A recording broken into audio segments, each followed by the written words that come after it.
Conocarpus చెట్లను నరకవద్దు, conocarpus చెట్లను నరికివేయాలని గతంలో అసెంబ్లీలో ప్రభుత్వాన్ని కోరిన స్పీకర్ గడ్డం ప్రసాద్. ఈ చెట్లు మిగతా మొక్కలన్నింటికంటే అత్యధిక కార్బన్ డయాక్సైడ్ ను తీసుకుని అత్యధిక ఆక్సిజన్ ను అందిస్తున్నట్లు పరిశోధనలో తేలింది. ఈ చెట్ల ఆకులు తింటే ఒంట్లో చక్కెర శాతం, గొంతులో ఇన్ఫెక్షన్ తగ్గుతుందని పరిశోధనలో తేలింది. ప్రముఖ వృక్ష శాస్త్రవేత్త యోగి వేమన విశ్వవిద్యాలయం మాజీ vice chancellor professor R Reddy.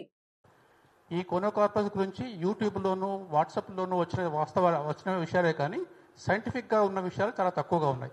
అందుకని మేము సైంటిఫిక్గా వెతికాను. నేను బాగా సెర్చ్ చేశాను మెడ్లైన్స్లో అక్కడంతాను.